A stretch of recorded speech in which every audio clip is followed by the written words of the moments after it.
एक लड़की है जो बहुत ही परवर्ट है। उसे लोगों के पासवर्ड लिखने और घर पर बैठकर उन्हें पढ़ने में मजा आता है। दूसरों की प्राइवेसी में झांकने से उसे तसल्ली मिलती है। अब उसकी नज़र क्लास प्रेसिडेंट पे है। वो सोचती है कि ये जेंटलमैन हैंडसम लेई के क्या क्या राज हो सकते हैं। इस पॉइंट पर उसे बिल्कुल भी अंदाजा नहीं था कि यही सोच उसे बर्बादी की तरफ ले जाएगी। वो सोच रही थी कि लेई का पासवर्ड कैसे चुराए। अचानक उसे याद आया कि कल उनकी कंप्यूटर क्लास है। उसे एक बोल्ड आइडिया आया। अगले दिन उसने टीचर को बेवकूफ बनाकर कंप्यूटर रूम की चाबी ले ली। फिर वो कंप्यूटर रूम में भाग गई। क्लास शुरू होने में सिर्फ 6 मिनट बचे थे। बस अब इस वायरस वाली USB ड्राइव को लेई के कंप्यूटर में डालना है और हैकिंग सॉफ्टवेयर इंस्टॉल करना है। लेकिन स्कूल का इंटरनेट स्पीड अच्छा नहीं है, तो सॉफ्टवेयर अभी तक तैयार नहीं हुआ है। टाइम देखो, सिर्फ 4 मिनट बचे हैं। कुछ क्लासमेट्स जल्दी ही आने वाले हैं। लड़की घबरा रही है। कम ऑन कम ऑन, श्याओ काओ, तुम क्या कर रही हो? ये लेई था। वो जल्दी आ गया था। लेई की आंखें लाल थीं और उनमें गुस्सा भरा हुआ था। वो मेरी जगह है, तुम्हारी सीट मेरे बगल में है। श्याओ काओ घबरा गई। लेई उसके और करीब आ रहा था। तुम मेरे कंप्यूटर के साथ क्या कर रही हो? श्याओ काओ, जो एक चोर थी, हकलाने लगी। मैं गेम डाउनलोड कर रही हूँ। सच में? क्या मैं देख सकता हूँ कौन सा गेम है? लेई और करीब आ रहा था। वो कंप्यूटर स्क्रीन देखने ही वाला था। इस पॉइंट पर सॉफ्टवेयर अभी 5% ही डाउनलोड हुआ था। अगर उसे पता चला, श्याओ काओ सोच भी नहीं सकती थी। लेकिन लेई ने अचानक अपनी नाक ढक ली। उसे फिर से बदबू आ रही थी। श्याओ काओ के शरीर से आ रही बदबू। वो अभी भी उसके बहुत करीब नहीं जाना चाहता था। लेई ने बताया कि वो क्लासरूम में कुछ भूल गया था और उसे पहले लेने जाना था। उसने श्याओ काओ से कहा कि गेम जल्दी से अनइंस्टॉल कर दे और फिर चला गया। इस पॉइंट पर सॉफ्टवेयर इंस्टॉलेशन पूरा हो गया था। श्याओ काओ ने हाँ कहा, लेकिन उसके चेहरे पर एक बीमार सी मुस्कान फैल गई। अब मुझे लेई का राज पता चलेगा। क्लास का टाइम हो गया। श्याओ काओ लेई के कंप्यूटर में झांकती है और उसे पता चलता है कि लेई ने अपने अकाउंट में लॉगिन नहीं किया है, बल्कि उसने कुछ और टाइप किया है। ये क्या है? और जैसे ही वो उतरने वाला था, लेई अचानक रुक गया। वो बुदबुदाया, ये वाला नहीं, बाल बाल बचे। श्याओ काओ ये देखकर सोचती है, तो लेई के 2 अकाउंट हैं। ये तो क्यूट है। स्कूल के बाद श्याओ काओ भागकर घर जाती है और अपना कंप्यूटर ऑन करती है। उसे इंतजार नहीं हो रहा था। उसने जल्दी से फ्लैश ड्राइव डाली। प्रोग्राम ने लेई के दोनों अकाउंट के सारे पासवर्ड दिखा दिए। श्याओ काओ पहले नया अकाउंट देखने वाली थी।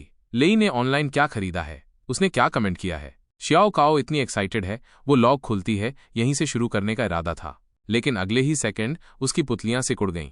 ये क्या है?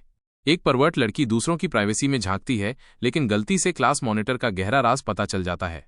क्लास मॉनिटर का पासवर्ड मिलने के बाद लड़की बेताबी से उसका अकाउंट खोलती है, लेकिन अगले ही पल उसने कुछ ऐसा देखा जिससे उसकी पुतलियां सिकुड़ गईं। उसकी आंखों के सामने फोरबिडन वीडियो की एक सीरीज आ गई। श्याओ काओ सन्न रह गई। रीसेलिंग और गुपचुप तरीके से प्राइवेट वीडियो फिल्माना। श्याओ काओ को यकीन नहीं हो रहा था। क्या हैकर सॉफ्टवेयर ने गलती की? वो इतना सनी और हैंडसम लेई असल में अपने गुपचुप तरीके से फिल्माए गए प्राइवेट वीडियो ऑनलाइन बेचता है? ये कैसे हो सकता है? क्या अकाउंट चोरी हो गया होगा?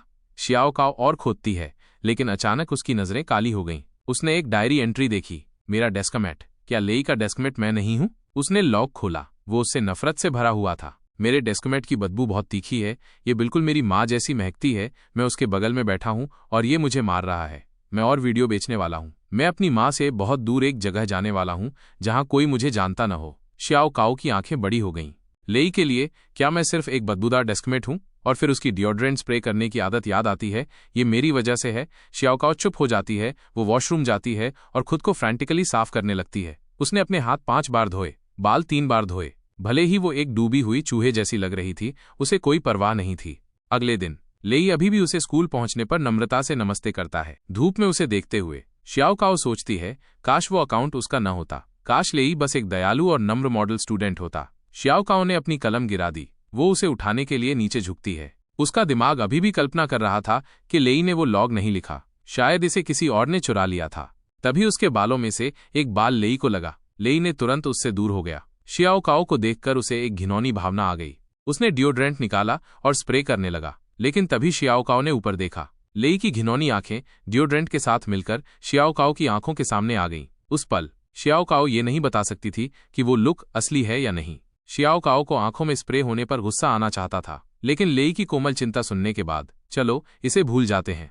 श्याओ काओ पूछती है, लेई आज लंच में क्या है? कोमल टोफू सूप का जवाब मिलने के बाद पहली बार उसे लेई से लंच पर साथ चलने की हिम्मत हुई, लेकिन उसके शब्द बोलने के बाद लेई चुप था। मुझे नहीं पता कि मेरी आंखें अभी अभी रगड़ी गई हैं और मुझे धुंधला दिख रहा है। श्याओ काओ को लेई का चेहरा बदला हुआ सा लगा। वो अब मुस्कुरा नहीं रहा था। उसकी आंखें पूरी तरह से साफ होने पर वो जम जाती है।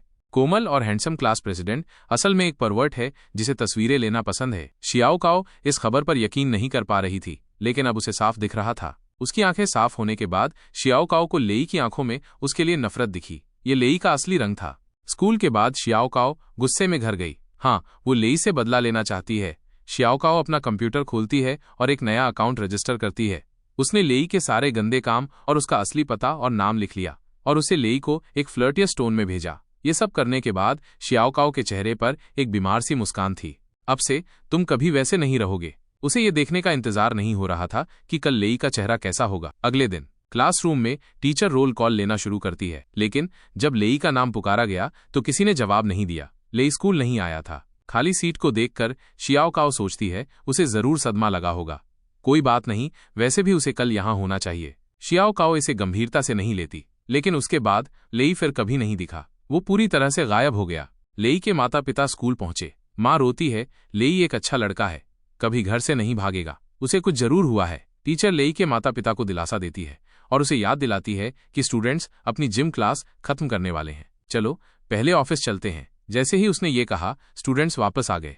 भीड़ में शियाओ काओ ने लेई की माँ और पिताजी को देखा। उन्हें देखकर वे अच्छे कपड़े पहने हुए और चमक रहे थे और अपने पिताजी के बारे में सोचकर ये कितना फर्क है। लेई की माँ और पिताजी निकलते हुए शियाओ काओ के पास से गुजरे। शियाओ काओ सूंघती है, उनकी खुशबू अच्छी है। दोपहर हो गई थी। श आय ए ओ कप ए आ की मात्रा वो दोपहर के खाने की जांच करने लगी। आज बतख का सूप था। इस पॉइंट पर शियाओ काओ 5 तारीख के मेनू को देखती है। कोमल टोफू सूप, ये वही डिश थी जो लेई के गायब होने वाले दिन परोसी गई थी, और आज 12 तारीख है, वो 1 हफ्ते से गायब है। घर पहुंचकर शियाओ काओ बिस्तर पर लेटी हुई थी। वो सोच रही थी कि लेई अब कहाँ होगा। पापा भी कई दिनों से वापस नहीं आए हैं। धीरे धीरे उसे नींद आ रही थी और अब उसके पीछे एक आकृति उसके बगल में आ गई थी। अगले दिन सूरज शियाओ काओ के चेहरे पर चमक रहा था। ये एक खूबसूरत दिन था। जैसे ही शियाओ काओ ये सोच रही थी, नहीं, शियाओ काओ तेजी से प्रतिक्रिया करती है। उसके घर में इतनी धूप नहीं आती। उसने करीब से देखा, ये कहाँ है? पूरी तरह से अपरिचित वातावरण। क्या ये एक सपना है? जैसे ही शियाओ काओ का दिमाग भटक रहा था, दरवाजे के बाहर से पैरों की आवाज आई। कोई आ रहा है। एक जवान लड़की एक रहस्यमयी कमरे में जागती है। ये धूप वाला और अच्छी तरह से सजा हुआ है और खाना भी दिया जाता है, लेकिन लड़की बस घर जाना चाहती है। अभी जागी हुई शियाओ काओ ने भ्रमित होने पर पैरों की आवाज सुनी। उसने अपनी सांस रोक ली। दरवाजे में गुप्त कंपार्टमेंट खुला। एक हाथ अंदर आया, फिर एक प्लेट खाना फर्श पर फेंक दिया गया। शियाओ काओ खाने से हैरान थी। आदमी के कदमों की आवाज दूर होने का इंतजार करने के बाद शियाओ काओ तुरंत दरवाजे पर भाग गई। दरवाजा नहीं खुलेगा, यहाँ तक कि दरवाजे का हैंडल भी सील कर दिया गया था। और ये डिनर प्लेट, स्क्विड सूप, क्या ये स्कूल कैफेटेरिया का खाना नहीं है? ये क्या है? शियाओ काओ जमीन पर बैठ गई और अपना चेहरा डिलीवरी स्लॉट में डाल दिया। वो देखना चाहती थी कि ये कौन है, लेकिन जब उसने देखा तो वो सन्न रह गई। बाहर अंधेरा था, उसे कुछ नहीं दिख रहा था। काफी देर तक ऐसा ही रहा। शियाओ काओ, जो पहले सोच रही थी कि वो सपना देख रही है, आखिरकार हकीकत समझ गई। वो फंसी हुई है। इस कमरे में सब कुछ फिक्स है। टेबल, कुर्सियां, कंप्यूटर, कीबोर्ड आदि सब चिपका दिए गए हैं। शियाओ काओ बिस्तर पर दुबकी हुई है। वो डर से घिरी हुई है। किसने मुझे यहाँ बांध रखा है? क्या मैं मारी नहीं जाऊंगी? ये कहाँ है? आज कौन सा दिन है? जैसे ही शियाओ काओ का दिमाग घूम रहा था, एक आवाज ने उसका ध्यान खींचा। ये डेस्क पर इलेक्ट्रॉनिक अलार्म घड़ी थी। उसी समय कंप्यूटर भी चालू हो गया था। चालू होने के बाद डेस्कटॉप असल में स्कूल कैफेटेरिया का मेनू था और माउस ने नोटपैड पर क्लिक किया और धीरे धीरे 2 शब्द दिखाई दिए, बैठ जाओ। शियाओ काओ कांप रही थी। क्या ये मुझसे बात कर रहा है?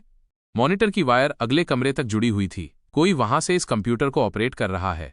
स्क्रीन पर 2 शब्दों को देखकर शियाओ काओ एक पल के लिए हिचकिचाती है, फिर कांपते हाथ से कंप्यूटर की ओर जाती है। ये कौन हो सकता है? क्या ये हो सकता है? उसे कोई याद आता है। शियाओ काओ ने धीरे धीरे अपने नोटपैड पर 5 शब्द टाइप किए। क्या तुम लेई हो? बगल वाला आदमी जोर से हंसा। उसने सवाल का जवाब नहीं दिया। इसके बजाय उसने टाइप करना जारी रखा। हा, तुम यहां से जैसे चाहो वैसे भाग सकती हो। मैं तुम्हारे ठीक बगल में रहूंगा, तुम्हें पूरे रास्ते चीयर करता रहूंगा। इन शब्दों के साथ उसने नोटपैड मिटा दिया। कोई जवाब नहीं मिला। शियाओ काओ के रोंगटे खड़े हो गए। ठीक उसके बगल में, एक दीवार के ठीक बगल में, कोई उसे देख रहा है। इस शख्स के लिए वो बस एक प्रतिद्वंद्वी है जिसके पास कोई बचाव नहीं है, और उसके शब्द, तुम भागने की पूरी कोशिश कर सकती हो। शियाओ काओ ब्राउजर खोलती है। वो ये देखने की कोशिश कर रही है कि इस कंप्यूटर पर नेटवर्क है या नहीं। लड़की जागती है और अचानक खुद को जर्मनी में पाती है। ये क्या हो रहा है? जैसे ही वो हताश हो रही थी, शियाओ काओ कंप्यूटर ऑन करती है और उसे पता चलता है कि वहां असल में नेटवर्क था। अपहरणकर्ता लापरवाह थे। क्या मैं बस अपनी लोकेशन ढूंढकर पुलिस को बुलाऊंगी तो सब ठीक नहीं हो जाएगा? जैसे ही शियाओ काओ ने ये सोचा, उसका हाथ अचानक रुक गया। ये बंदा बेवकूफ नहीं है। क्या होगा अगर उसने जानबूझकर किया हो? क्या ऐसा हो सकता है कि जैसे ही मैं सुराग चेक करूंगी वो मुझे बाहर निकाल देगा? लेकिन थोड़े से हिचकिचाहट के बाद शियाओ काओ ने सर्च पर क्लिक किया। जो भी हो, आखिरकार उसने ही मुझसे कहा था कि किसी भी तरह से भागो। लेकिन जब लोकेशन सामने आई तो वो सन्न रह गई। मैं जर्मनी में हूं। शियाओ काओ फिर से जांच करती है, लेकिन आईपी बदलकर यूके हो जाता है और फिर अगले ही सेकंड वो यूनाइटेड स्टेट्स में हो जाता है। लगता है आईपी एड्रेस के साथ छेड़छाड़ की गई है।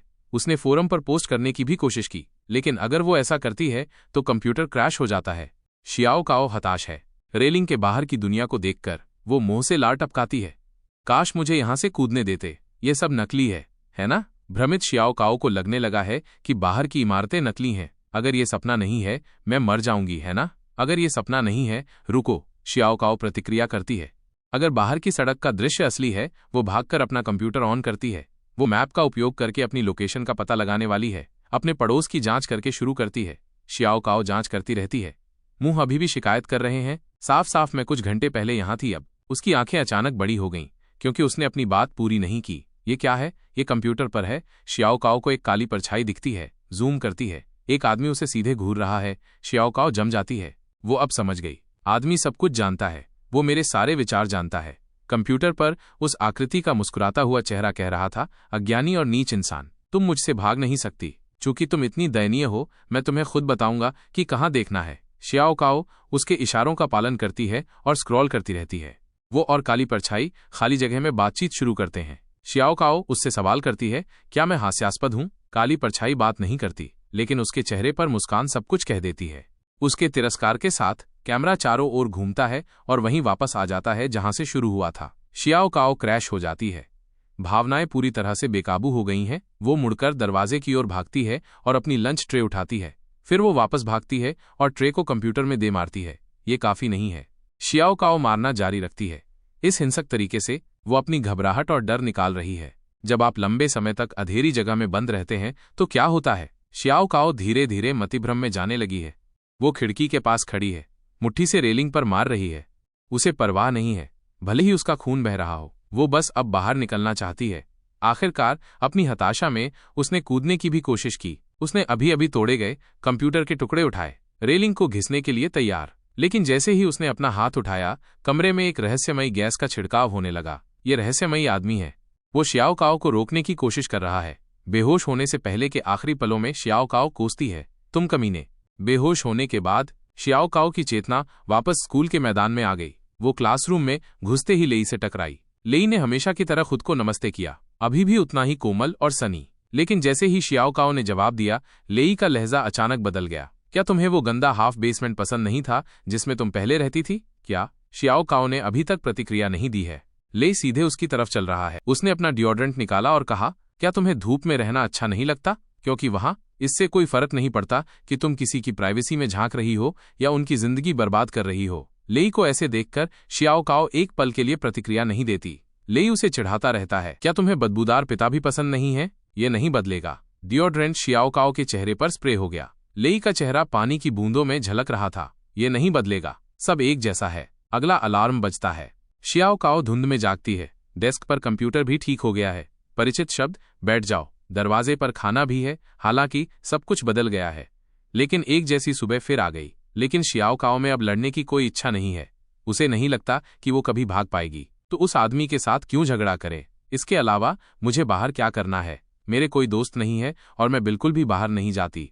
और यहाँ मैं पिताजी की बदबू से मुक्त हूँ और मुझे खाना और रहने की जगह मिल रही है। इसके बारे में सोचो। शियाओ काओ बस लेटना शुरू कर देती है। वो अपनी आंखें बंद करती है और वापस सो जाती है। और इस समय स्कूल में शियाओ काओ के सामने वाली लड़की आज अपनी भाषा की किताब भूल गई थी। टीचर से डांट पड़ने के डर से वो गायब हुए क्लासमेट की किताब का उपयोग करने की योजना बनाती है। और उसकी क्लासमेट ने कहा, लेई और शियाओ काओ असल में एक साथ गायब हो गए। उनके कोई राज नहीं है ना? उन्होंने ये कहते ही पछतावा किया। तुम लेई को ऐसे कैसे डांट सकते हो? ये शर्मनाक है। डेस्कमेट ने पूछा, तुम किसकी किताब का उपयोग करोगी? शियाओ काओ की। लड़की का चेहरा ये सुनकर तुरंत बदल गया। धत, उसकी किताब कौन इस्तेमाल करेगा? लेई की बेशक। क्लासरूम के बाहर होमरूम टीचर शियाओ काओ के पिताजी को फोन कर रही है। वो 2 दिनों से फोन कर रही थी। शियाओ काओ के पिताजी फोन नहीं उठा रहे थे, लेकिन फिर फोन लग गया। नमस्ते, कौन बोल रहा है? लड़की कई दिनों से गायब है और पिताजी ने पलक भी नहीं झपकाई। अभी हेड टीचर ने शियाओ काओ के पिता को फोन किया। जैसे ही फोन उठाया गया, उसने तुरंत कहा, शियाओ काओ 2 दिनों से स्कूल नहीं आई है। मैं आपको फोन करने की कोशिश कर रही थी, लेकिन आप फोन नहीं उठा रहे हैं, इसलिए मैंने आज फिर से आपको फोन किया। और उसने कोई जवाब नहीं दिया, बस चुपचाप सिगरेट पी रहा था और सुन रहा था। होमरूम टीचर ने आगे कहा, अनुपस्थिति से आपकी बेटी की भविष्य की शिक्षा पर असर पड़ेगा। शियाओ काओ ऐसी बच्ची नहीं लगती जो स्कूल छोड़ दे। पिताजी ने उसे बात पूरी करने से पहले ही रोक दिया। उसने धुएं का एक छल्ला छोड़ा। शियाओ काओ के पिता, और फिर क्या? ये ठंडा लहजा सुनकर हेड टीचर ने एक पल के लिए प्रतिक्रिया नहीं दी। शियाओ काओ के पिता ने जारी रखा, तो होमरूम टीचर हकलाने लगी। उसने कहा कि वो बस जानना चाहती थी कि शियाओ काओ को कुछ हुआ तो नहीं, और तभी पिताजी की सिगरेट खत्म हो गई। एक पल की चुप्पी के बाद उसने कहा, शियाओ काओ बस बीमार है, मैं उसकी देखभाल कर रहा हूँ। जब वो ठीक हो जाएगी तो मैं उसे स्कूल भेज दूंगा, तो तुम बस इसे छोड़ दो। वापस शियाओ काओ के पास। वो अभी अभी उठी थी। एक दिन की नींद के बाद उसे बस पीठ दर्द महसूस हो रहा था और थोड़ा बोर भी। वो सोचने लगती है कि वो यहाँ क्यों है, मैंने क्या गलत किया, और क्या सुबह का वो सपना कुछ इशारा कर रहा था? रुको, शियाओ काओ को अचानक लेई को भेजा गया प्राइवेट मैसेज याद आता है। क्या ये उसी वजह से हो सकता है? वो कंप्यूटर पर भागती है। चलो सुनिश्चित करते हैं। उसने फिर से अकाउंट में लॉग इन किया। जरूर, वहां एक अनरीड प्राइवेट मैसेज था। उसे खोला। उसमें एक लाइन थी, तुम्हें पता लगाना होगा कि तुम्हें वहां क्यों रखा गया है। शियाओ काओ रुक गई। क्या वो लेई है? क्यों? उस प्राइवेट मैसेज की वजह से? शियाओ काओ जोर से हंसती है। अगर तुमने गलत किया तो मुझे क्या फर्क पड़ता है, ये सही है। शियाओ काओ को अपने किए पर जरा भी बुरा नहीं लग रहा था। वो लेई के लॉग पर क्लिक करती है। क्या तुम मुझसे इतने डरे हुए हो कि तुम्हें अपना असली रंग पता चल जाएगा? क्या तुम्हें लगता है कि तुमने जो काम किए वो मुझे बंद कर दोगे तो चले जाएंगे? लेकिन फिर खुला हुआ लॉग खाली था, कुछ नहीं। रिकॉर्ड डिलीट हो गया था। लेकिन शियाओ काओ हैरान नहीं थी। उसे इसकी उम्मीद थी। आप इंटरनेट पर कुछ भी नहीं कर सकते हैं बिना कोई निशान छोड़े। उसने एडिट खोला। ड्राफ्ट मिला। उसमें 17 एंट्रीज थीं। उसी पल रहस्यमय आदमी जो उसे दूसरी तरफ से देख रहा था ने शियाओ काओ का ऑपरेशन देखा और आह भरी, खुशकिस्मती से मैं उसे अपने साथ ले आया। और ब्राउजिंग हिस्ट्री लेई की स्क्रिप्ट से भरी हुई थी। उनमें से एक ने शियाओ काओ का ध्यान खींचा, पेरेंटहुड के लिए योग्यताएं। एक दुखी परिवार बच्चे को कितना प्रभावित करता है। वो एक सनी लड़के से जो अच्छे ग्रेड लाता था, एक परवर्ट में बदल गया जिसने उसकी प्राइवेसी चुराई। ये सब लेई की माँ के उस पर सूक्ष्म प्रभाव के बारे में है। शियाओ काओ लेई का मसौदा खोलती है और पेरेंटल क्वालिफिकेशंस नामक संदेश पाती है। उसमें 2 वाक्य लिखे थे, अगर आप एक योग्य माता पिता बनना चाहते हैं तो आप रो नहीं सकते और जल्दी घर जाओ। जब लेई बच्चा था तब उसके पिता ने उसे धोखा दिया था। वो अक्सर देर से आते थे और घर भी नहीं आते थे, और उसकी माँ हर दिन आंसू बहाती थी। लेई अपनी माँ के लगातार रोने और अपने पिता के खिलाफ श्राप से हॉन्टेड था। ये उसके लिए एक व्याकुलता और बोझ था। फिर लेई ने जानबूझकर एक परीक्षा में 51 अंक प्राप्त किए, क्योंकि उसने उस दिन स्कूल जाते समय पिताजी की कार देखी थी। पिताजी ने अपनी कार पार्क की और चले गए, और कार में एक महिला अपना मेकअप ठीक कर रही थी। तो उसे पता था कि भले ही उसे आज परीक्षा में 100 अंक मिल जाएं, उसकी माँ खुश नहीं होगी। ये लेई के बचपन की कहानी है। शियाओ काओ इसे पढ़ती है और उस आदमी को इतना पागल होने के लिए कोसती है, लेकिन उसके मुंह के कोने धीरे धीरे ऊपर उठे। वो जोर से हंसने लगी तो लेई का परिवार टूट गया है। शियाओ काओ को लेई से कोई सहानुभूति नहीं है। उसे अभी भी मजा आ रहा है। उसे लगता है कि अगर लेई उसके घर में होता तो वो हर दिन रोता। हा, और भी मजेदार, शियाओ काओ सोचती है, लगता है लेई के राज के बारे में जानने वाली वो अकेली है। ये कितना कूल है इस पल। शियाओ काओ की दूसरों की प्राइवेसी का मजाक उड़ाने की आदत पूरी तरह से संतुष्ट हो गई। वो पढ़ना जारी रखने का इरादा रखती है। वो लेई के सारे राज जानना चाहती है। लेकिन तभी अलार्म बज गया। 5 बज गए थे। शियाओ काओ का कंप्यूटर बेकाबू हो गया। नियंत्रण वापस काले कपड़े पहने आदमी के हाथों में आ गया। उसने इंटरफेस मिटा दिया और एक नोटपैड खोला। धीरे धीरे उसने एक शब्द टाइप किया, खाओ। शियाओ काओ जम गई। इस स्थिति में अब कौन खा सकता है? ये परवर्ट मुझे फिर से टॉर्चर कर रहा है।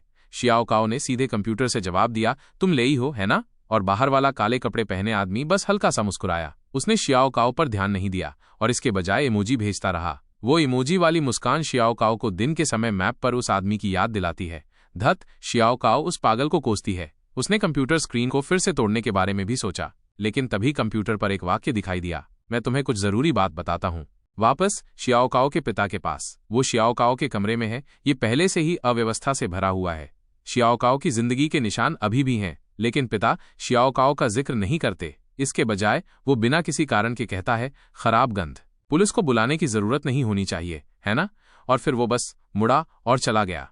एक हाई स्कूल की लड़की का अपहरण एक रहस्यमयी आदमी ने कर लिया था, लेकिन किसी को पता नहीं चला, यहाँ तक कि उसके अपने पिता को भी परवाह नहीं है। अब लड़की को अकेले भागना होगा। कहा जाता है कि इंसान दूसरों के व्यवहार के आधार पर उनके इरादों को मानने की आदत रखता है। रहस्यमयी आदमी ने शियाओ काओ से कहा, मैं तुम्हें इतना सब क्यों बताऊंगा? खाने का समय हो गया है, जो रास्ता तुम ढूंढ रही हो और मेरी मुस्कान वगैरह, ये आसान है क्योंकि ये छिपे हुए सुराग हैं। उसके कहने का मतलब समझकर शियाओ काओ ने अपनी पिछली ब्राउजिंग हिस्ट्री को देखना शुरू किया। जब उसने ये देखा तो वो हैरान रह गई। पहले मैप पर वो रहस्यमयी आदमी हर बार जब वो मुस्कुराता है तो वो अपनी उंगली कहीं और इशारा करता है, और जिन जगहों पर वो इशारा करता है उनमें एक बात कॉमन है, उन सब में नंबर हैं। शियाओ काओ नंबर्स इकट्ठा करती है।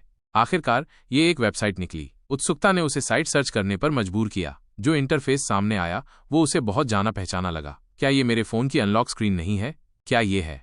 अविश्वास में शियाओ काओ अपना खुद का अनलॉक कोड डालने की कोशिश करती है। ये असल में खुल गया। परिचित वॉलपेपर देखो, ये क्या हो रहा है? क्या ये सच में मेरा फोन है? शियाओ काओ के सदमे में बाहर हालांकि रहस्यमयी आदमी आराम करता है। उसने शियाओ काओ द्वारा अभी अभी दर्ज किया गया सेल फोन कोड चुराने के लिए हैकिंग सॉफ्टवेयर का इस्तेमाल किया और बुदबुदाया, ये बहुत आसान है। पासवर्ड मिलने के बाद रहस्यमयी आदमी ने शियाओ काओ के कंप्यूटर को फिर से डिस्कनेक्ट कर दिया। नोटपैड फिर से खोला। उसने शियाओ काओ को एक नया आदेश दिया, रात के खाने का समय हो गया है। शियाओ काओ ने रहस्यमयी आदमी के माता पिता को बधाई दी। धत, यह आदमी हमेशा डिनर की बात क्यों करता है? रहस्यमयी आदमी को फिर से इमोजी का उपयोग करते हुए देखकर शियाओ काओ उसे सीधे एक टेलीग्राम भेजती है, लेकिन रहस्यमयी आदमी ने अभी अभी उसे जो सारे संकेत दिए थे उन्हें याद करके शियाओ काओ प्रतिक्रिया करती है, वो रहस्यमयी आदमी खाने पर जोर क्यों देता है? क्या खाने में कोई सुराग है? शियाओ काओ प्लेट के पास आती है। वो परिचित खाने को देखती है। क्या मुझे सच में इसे खाना पड़ेगा? इसके बावजूद शियाओ काओ एक पल के लिए हिचकिचाती है, फिर एक चम्मच उठाती है और खाने लगती है। ज्यादा से ज्यादा ये बस फूड पॉइजनिंग है। दूसरी तरफ काले कपड़े पहने आदमी फिलहाल शियाओ काओ के मेमो पढ़ रहा है। इसमें शियाओ काओ के सभी संसाधन दर्ज हैं और जिसने रहस्यमयी आदमी को आकर्षित किया वो लेई का पासवर्ड था। रहस्यमयी आदमी ने अंधेरे में कहा, मिल गया। वो सच में जानती है। तभी रहस्यमयी आदमी का सेल फोन बजा। उसे एक टेक्स्ट मैसेज आया जिसमें उसे कॉल उठाने के लिए कहा गया था। ये जरूरी था। रहस्यमयी आदमी मॉनिटर पर शियाओ काओ को देखने के लिए मुड़ता है। वो उसके खाना खत्म करने का इंतजार करने वाला था। अब ऐसा लगता है कि ऐसा नहीं होगा। रहस्यमयी आदमी उठा और परिसर से चला गया, लेकिन बाहर जाने के बजाय वो शियाओ काओ की दिशा में जा रहा था। उसी समय शियाओ काओ, जिसने अपना खाना खत्म कर लिया है, भी समझ जाती है कि क्या हो रहा है। उसका दिल तेज धड़कने लगता है। हाई स्कूल की लड़की का अपहरण हो गया। 3 दिन की दिमागी लड़ाई के बाद वो आखिरकार अपहरणकर्ता से मिलती है। अभी शियाओ काओ ने अपना खाना खत्म किया और उसे पता चला कि उसकी प्लेट के नीचे असल में कुछ लिखा हुआ था। करीब से देखने पर उसे पता चला कि ये एक वाक्यांश था, तुम मुझे आज देख सकती हो। और तभी दरवाजा खुला। ये रहस्यमयी आदमी है। वो पूरी तरह से गैस मास्क में लिपटा हुआ है। शियाओ काओ ने उसे देखकर कुछ नहीं कहा। इसके बजाय उसने एक डिओड्रेंट निकाला और शियाओ काओ के चेहरे पर स्प्रे किया। एक झटके में इस दृश्य ने शियाओ काओ को लेई की याद दिला दी। फिर वो गिर पड़ी। रहस्यमयी आदमी की बोतल LSD से भरी हुई थी। शियाओ काओ को बेहोश करने के बाद रहस्यमयी आदमी ने उसे बिस्तर पर फेंक दिया। उसने बस अपनी डिनर प्लेट उठाई और चला गया। उसे उस फोन कॉल की वजह से बाहर जाना पड़ा।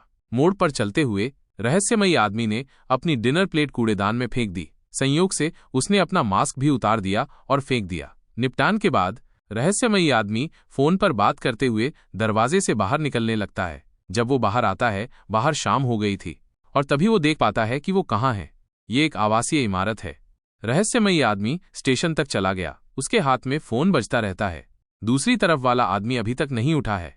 फिर स्टेशन पर एक बच्चे ने उसे देखा। उसने रहस्यमयी आदमी को पहचान लिया और उसे सीधे घूरने लगा। अगले ही पल हैरान होकर चिल्लाया, भाई! रहस्यमयी आदमी भी ये सुनकर एक पल के लिए जम गया। उसने बच्चे की तरफ देखा। एक ठंडी सी ठंड बच्चे को घेर लेती है। इस नज़ारे पर लड़के का सिर सुन्न हो गया। तुरंत सिर घुमाया और कहा, मुझे माफ करना, मैंने गलत व्यक्ति को पहचान लिया। क्योंकि मेरे भाई ने कहा था कि वो मुझे लेने आएगा, तो मुझे लगा कि तुम वही हो। रहस्यमयी आदमी सीधे छोटे लड़के को देखता रहा। वो कुछ कहने वाला था जब अचानक कॉल लग गई। बाधित रहस्यमयी आदमी ने फिर दूसरी तरफ वाले व्यक्ति से बात की। बातचीत के दौरान उस व्यक्ति ने एक मृत शरीर के बारे में कुछ कहा और रहस्यमयी आदमी कहता है कि वो जानता है मैं वहां रहूंगा। फोन रखने के बाद उसने बस ली और इलाके से चला गया और जाने की दिशा जी माउंटेन नामक जगह थी। वापस शियाओ काओ के पास। वो अभी अभी उठी थी। बाहर की धूप को देखो, उसे रहस्यमयी आदमी का व्यवहार याद आने लगता है, वो परिचित डिओड्रेंट, और ये तथ्य कि उसकी हरकतें और हाव भाव बिल्कुल लेई जैसे हैं। यहाँ तक कि वो प्राइवेट मैसेज, वेबसाइट एड्रेस आदि सब एक ही संदेश व्यक्त करते हैं। रहस्यमयी आदमी लेई है, लेकिन शियाओ काओ को कुछ गड़बड़ लग रही थी। जैसे ही वो सोच रही थी, उसे एक खट्टी गंध महसूस हुई। ये बालों की बदबू थी। शियाओ काओ को याद आता है कि उसने कई दिनों से अपने बाल नहीं धोए हैं। एक जवान लड़की का अपहरण एक रहस्यमयी आदमी ने कर लिया है, लेकिन उसे आदमी के मास्क पर अपने पिता की खुशबू मिलती है। शियाओ काओ अपने बाल धोते समय रहस्यमयी आदमी की खुशबू याद करती है।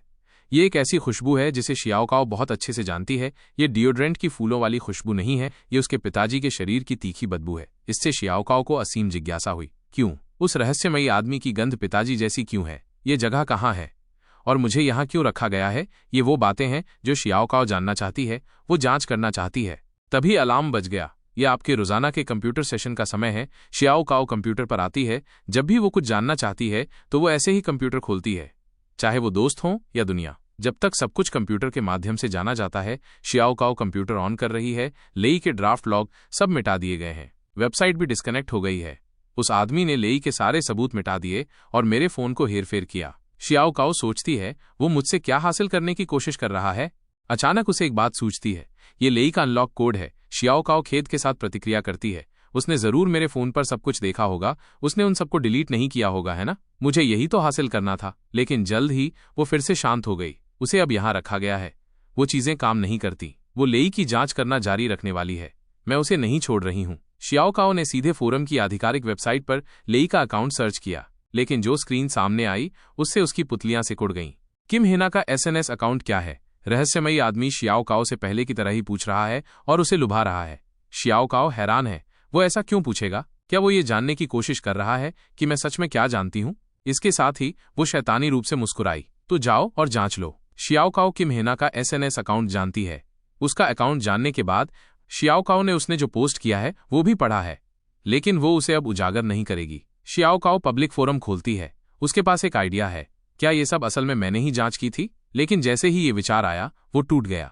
उसने फोरम पर एक पोस्ट देखी, जी माउंटेन पर एक त्रासदी हुई है। फॉलोअर्स कहते हैं उसके क्लास के 2 और छात्र गायब हैं। ये सच में डरावना है। शियाओ काओ जम गई। जी माउंटेन? क्या वो मेरे पड़ोस के पीछे की पहाड़ी नहीं है? उसने अंदर क्लिक करके देखा, लेकिन किसी ऐसे व्यक्ति को देखा जिसने उसे उड़ा दिया। ये उसके पिताजी हैं। उसके घर के पीछे की पहाड़ियों में एक हत्या हुई है। एक जवान लड़की एक सुराग की जांच करती है, लेकिन अपने पिता की आकृति पाती है।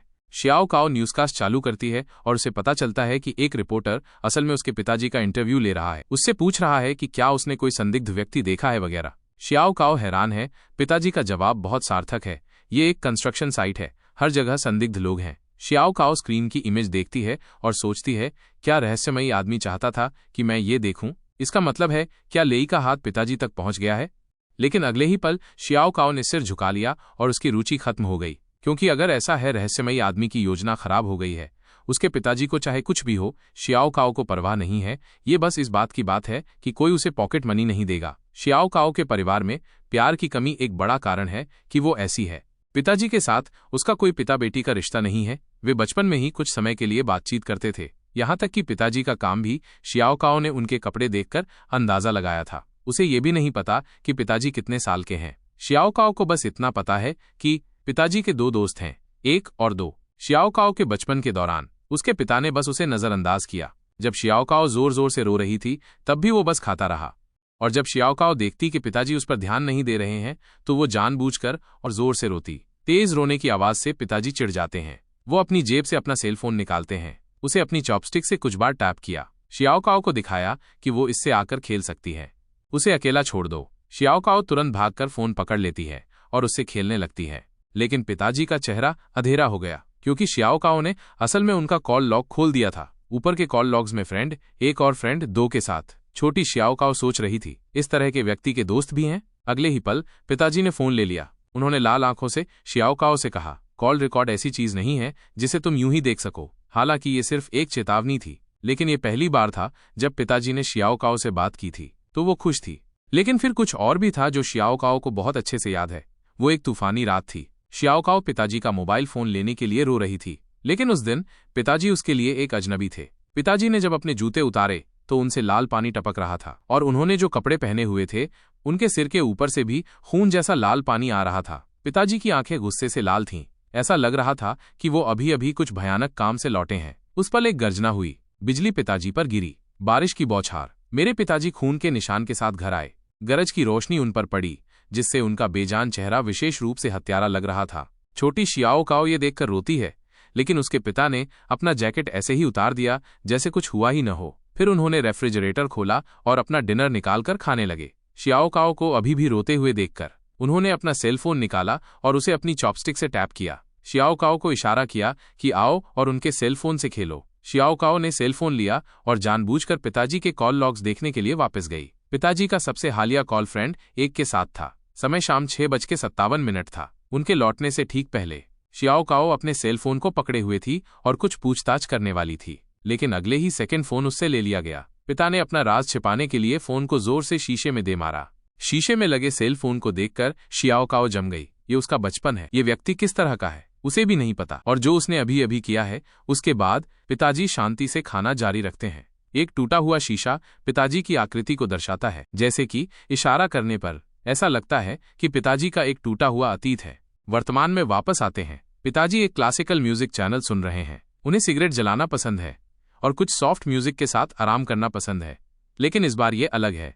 उन्होंने चैनल में एक अलग आवाज सुनी। ये एक डॉक्टर की ऑनलाइन सबमिशन थी। पिताजी ने डॉक्टर शब्द सुनते ही तुरंत अपना चेहरा बदल लिया। वो इस पेशे के प्रति बहुत संवेदनशील लगते हैं। इस पॉइंट पर कैमरा पिताजी की तरफ घूमता है। यहाँ कुछ खास दवाएं हैं, जैसे हाइड्रोक्लोरिक एसिड और एंटीसेप्टिक्स, और हर तरह के औजार जिन पर खून लगा है, प्लायर्स, हथौड़े, चाकू, दस्ताने आदि। पिताजी धीरे धीरे मंत्र जपने लगे। सारी इंद्रियां सुस्त हो जाती हैं।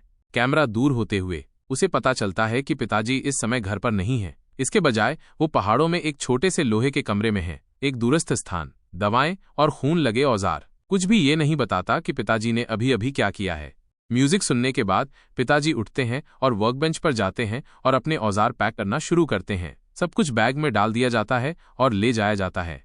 खून को एंटीसेप्टिक वाइप्स से मिटा दिया गया था। अब उनका जाने का समय हो गया है। जी माउंटेन पर कूड़ा घर। पुलिस ने इलाके को सील कर दिया है। ये हत्या का मामला है। मामले का प्रभारी अधिकारी घटनास्थल पर पहुंच गया है। वो शरीर के अंगों के बैग को देख रहा है।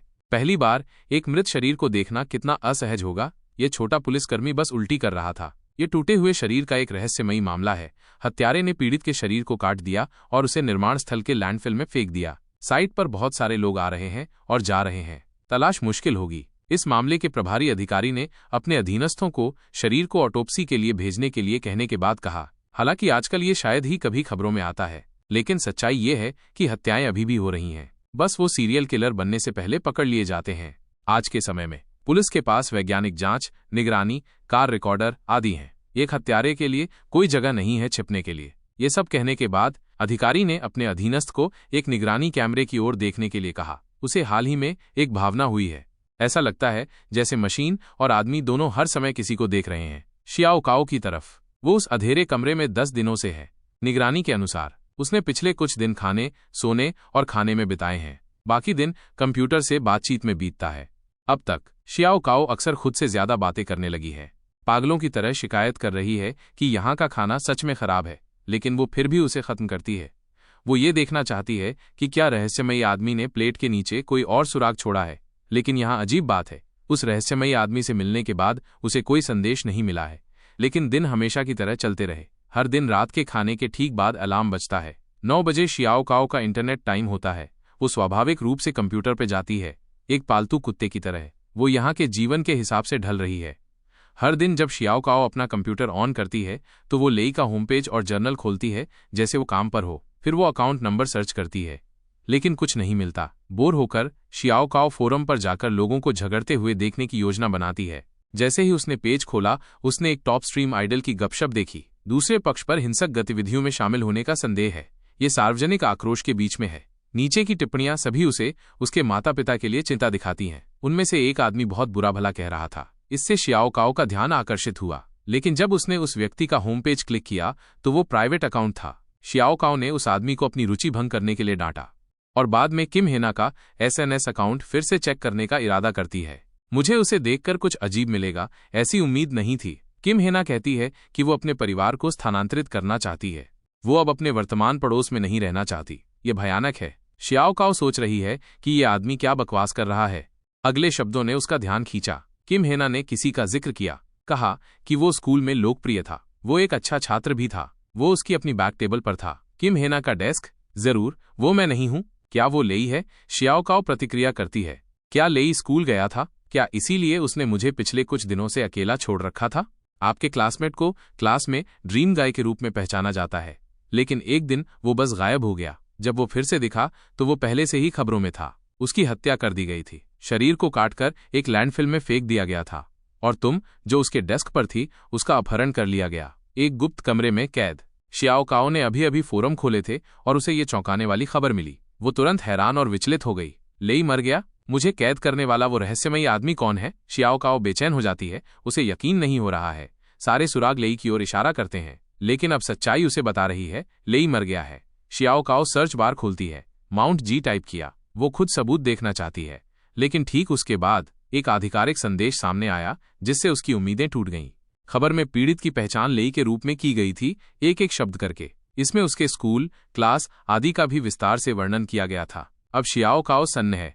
ये सच है, लेई सच में मर गया है। इस पॉइंट पर कमरे के बाहर का मास्क उठा लिया गया, रहस्यमयी आदमी वापस आ गया है। वो सीधे शियाओ काओ की तरफ आ रहा है। शियाओ काओ के दिल की धड़कन उन कदमों की आवाज सुनकर तेज होने लगती है। ये आदमी कौन है?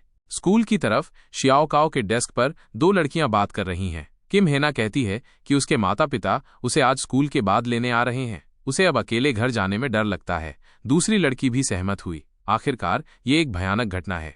वे दोनों मुड़कर पीछे देखती हैं। लेई के डेस्क पर उसके क्लासमेट्स के सफेद गुलदाउदी रखे थे। फूलों की संख्या इतनी ज्यादा थी कि कुछ और शियाओ काओ की तरफ गिर गए। ऐसा लग रहा था जैसे वे दोनों मर चुके हों। स्कूल के बाद किम हेना को उसकी मां मिली, जो उसे लेने आई थी। घर जाते समय मां ने अचानक कहा, उसने अभी अभी दूसरे माता पिता से बात करते हुए उस बच्चे के पारिवारिक पृष्ठभूमि के बारे में सुना था जिसकी दुर्घटना हुई थी। तो लेई की मां एक डॉक्टर है, उसके पिता एक अभियोजक हैं। ये एच में एक मानक अमीर परिवार है, और अब वे मर गए। ये एक शर्म की बात है। किम हेना ने भी जवाब दिया। लेई का न केवल एक अच्छा परिवार था, बल्कि वो अपने काम में भी बहुत अच्छा था। दूसरी तरफ खाली क्लासरूम से एक रोने की आवाज आती है। लेई की मां अपने बेटे के डेस्क के सामने घुटनों के बल बैठी रो रही है। वो, जिसने हमेशा लेई को अपना आध्यात्मिक सहारा माना था, ऐसे क्रूर तथ्य को स्वीकार नहीं कर सकती थी। और फिर रोती हुई मां। लेई के पिताजी पूरे समय एक शब्द भी नहीं बोले। पता नहीं वो क्या सोच रहे हैं। तभी मां की आवाज रुक गई। वो दुख से बेहोश हो गई। टीचर ने एम्बुलेंस को बुलाया। कुछ मिनट बाद लेई के माता पिता एम्बुलेंस के साथ चले गए, और टीचर ने उन्हें जाते हुए देखकर एक आह भरी। फिर उसने अपना सेल फोन निकाला और किसी को फोन किया। वो शियाओ काओ के पिता थे।